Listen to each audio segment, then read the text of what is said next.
Hey there, cats and kittens, and thanks for tuning in to another episode of The MonkeyBoy Presents the DC Comics Superhero Collection, and today we're taking another look at their sub-series collection, The Blackest Night, Brightest Day, with issue number 8, White Lantern Sinestro. And I'm sure most of you know who Sinestro is. He's, of course, Hal Jordan, the Green Lantern's arch nemesis. He's been around since forever. He has appeared on multiple cartoon shows, from the old Super Friends cartoon show to Superman the Animated Series, Justice League the Animated Series. He even appeared on an episode or two of The Batman, Batman the Brave and the Bold, and Young Justice, of course. He's even been realized in live action in the motion picture of Green Lantern that came out not too long ago, and even more recently than that, he is now a playable character in the video game Injustice: Gods Among Us, which is fantastic. If you're a DC fan, you should definitely check it out. So you probably know this guy pretty well. If you don't know him from any of those things, well, he was issue 28 in the regular DC collection. So if you haven't seen that video review and you want to get caught up on him real quick, you can watch that, or you can stay tuned and watch this, because we're going to cover, of course, the magazine first, which will tell you everything you need to know about Sinestro, and it really will. It goes all the way back to his origins, when he was Green Lantern, how he became a Sinestro Corps, or how he founded the Sinestro Corps, and finally, how he became the first White Lantern in the galaxy. And then, of course, we'll take a look at the figure itself, covering the good, the bad, and the ugly, as always. It's a nice figure. I do have a couple of issues with it, but for the most part, he isn't too shabby. So please, I hope you sit back, relax, and enjoy issue number 8 of the Blackest Night, Brightest Day sub-series by Eaglemoss, White Lantern Sinestro. First up, the character section.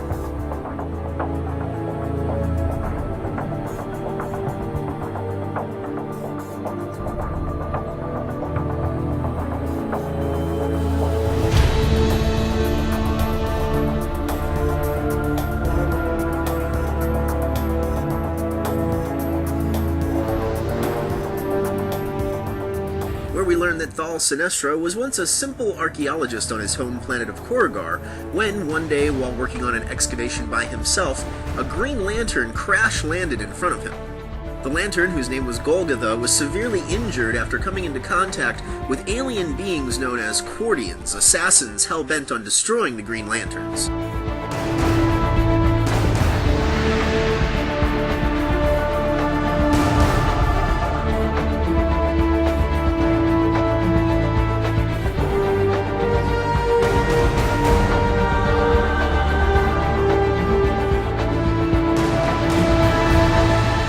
Sinestro defeated the Cordian assassin, Golgotha asked to have his ring back so he could heal his wounds, but Sinestro simply watched the alien being die so he could keep the power for himself.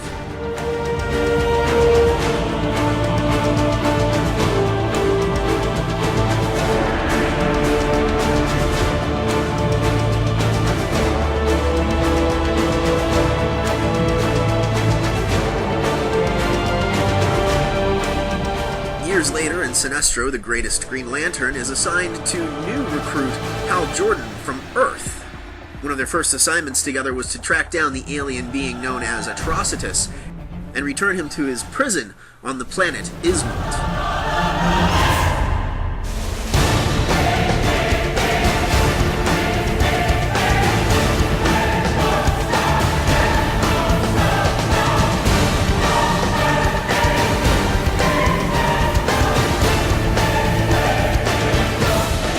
We also learn of Sinestro's downfall after Hal Jordan discovered that he was ruling his home planet of Korrigar as a tyrannical dictator. Expelled from the Green Lantern Corps, Sinestro turned to the Cordian assassins, who helped him construct a yellow ring that allowed him to harness the yellow energy of fear.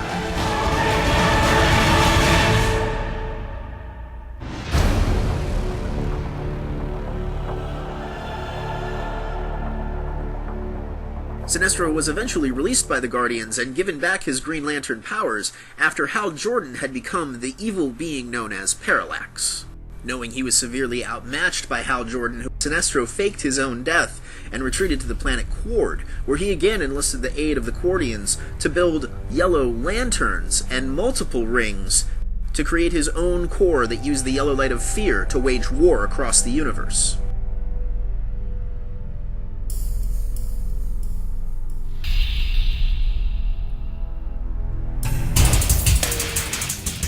Known as the Sinestro Corps War, Sinestro was eventually captured by the Green Lanterns, and the Sinestro Corps was driven back to their homeworld of Quord, but not until Sinestro declared that he had won.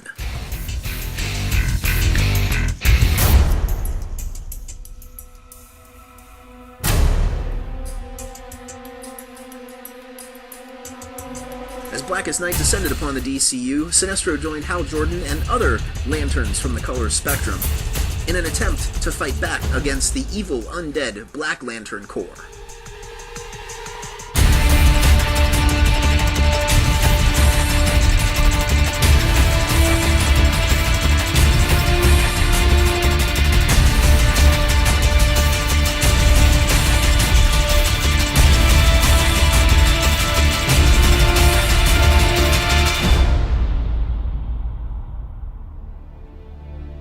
As Sinestro fought toe-to-toe against Nekron, the Lord of the Undead, he was seemingly thought killed when Nekron split him in two with his Black Lantern scythe.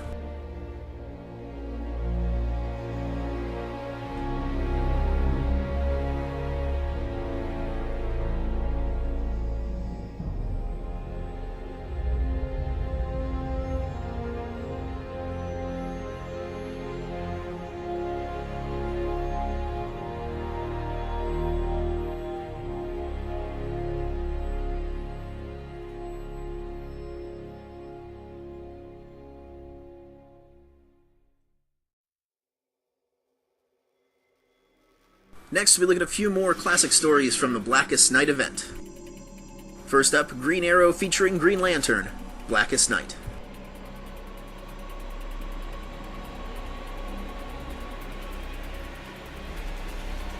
Next, we look at the power of Shazam, Blackest Night.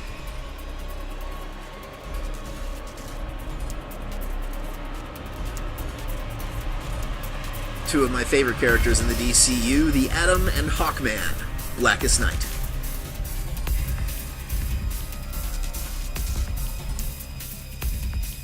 And finally we have Weird Western Tales, featuring Jonah Hex, Blackest Night.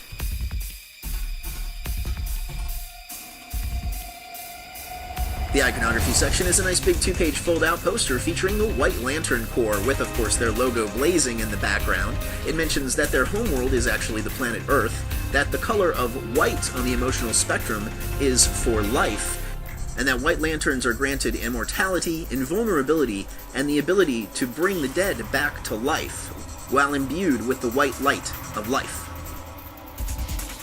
Finally, Sinestro's Friends and Foes section features nothing but Black Lanterns yet again.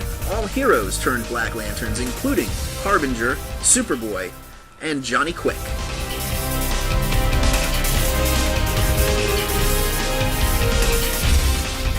And here we have White Lantern Sinestro, and for the most part, he is a very nice figure in this series. I get why they wanted to include Sinestro in the Blackest Night, Brightest Day collection.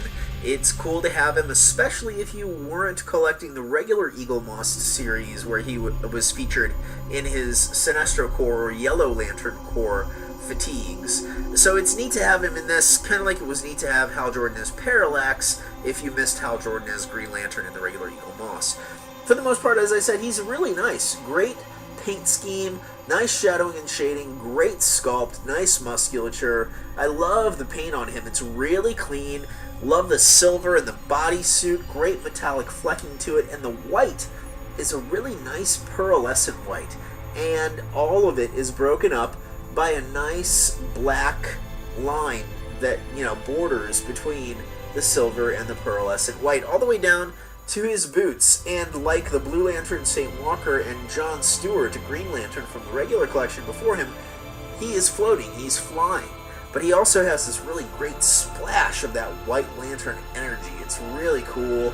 It gives him a sort of feeling of momentum, as though he's blasting off in this burst of energy. It's really, really nicely done. And it does look like Sinestro. I like how he has the mask, and the symbol is nice, although I do have some minor complaints about the figure, which of course I'll touch upon in the next section in a moment. Supposedly, White Lantern is hovering above the White Lantern logo, and the underside of the base features his name and serial number. And so you can compare him. Here he is next to the regular edition of Sinestro in his Sinestro Corps uniform. Next to his former teammate, the Green Lantern Hal Jordan. A shot with the White Lantern Sinestro next to the Black Lantern Black Hand. And finally a group shot with a representative from every color in the spectrum that has been produced so far. White Lantern Sinestro is another nice addition to the line, I think. He has great sculpt, great lines, lots of really nice things. The good, for the most part, outweighs the bad. There are a couple issues I do have with this figure, though, and he does feel a little bit redundant. We'll start, as always, with the good. The sculpt is really, really nice. I really love the pose. I think it's cool and dynamic. I like any time they sort of show the powers off, and the fact that he's flying really does show off the powers. The paint is also really cool. Great choices in color, nice metallic fleck, great pearlescence to the white, and it's clean, very, very clean. You can see the base is extremely well detailed. I love that splash of white energy all around the base. It's a shame it covers up the White Lantern logo so much, but it is really nicely done. And the shade of white used on that is a slightly different shade of white from the boots, which you can see are also well done. His feet look good. There's great sculpt in the ankles, his calves, all the way up the legs, and there's a nice black trim to separate the white, the pearlescent white bits from the silver bits of the costume. That bodysuit is great, nice musculature, great shading and shadowing. It's not too heavy or anything like that. And that metallic silver paint is really well done. A nice even flecking. So it's got a great sheen, a nice shine to the whole thing. The arms are both well done. Every finger has a little definition, especially on the hand that's outstretched. It's really nice having that. The ring, unfortunately, is just a glob of paint, and there's not really much to it, unfortunately. That is one of the minor problems I have with the figure. The head sculpt, finally, I think is also really nicely done.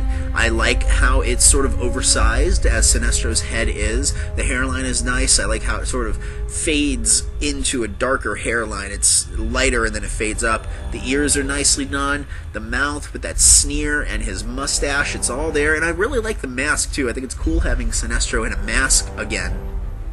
And as you can see, next to the original counterpart here from in the regular Eaglemoss collection, I almost prefer the new head sculpt over that head sculpt, or at least I would take bits and pieces from both. And there really is more good than bad on this figure. But of course, we have to talk about the bad. First off, nitpicks. The ring, of course, it's unfortunate. It's not really there. It's just a glob of paint. Also, mine actually has some physical imperfections on the outstretched hand. There's a little bit of paint chipped off of his thumb and some webbing between the fingers, but you really don't notice it unless you're looking hard.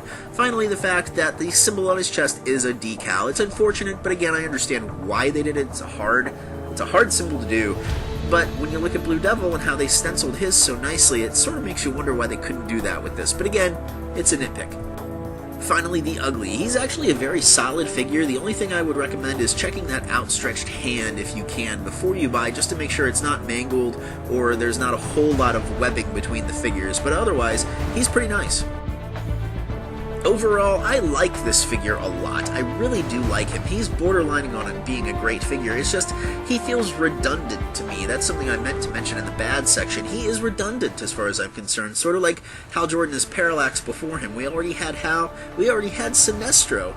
But I guess if you missed him in the regular collection and you can't get your hands on him, this is a nice alternative to have. It's also really cool to have a White Lantern as part of the collection, finally, although we do get a couple more, but they're not in their White Lantern uniforms. This is the only character to appear as a White Lantern in the uniform in this collection, so that's another really cool reason to own him, and he does look good on the shelf with all the other members of the color spectrum there, even if you do have to have Sinestro twice.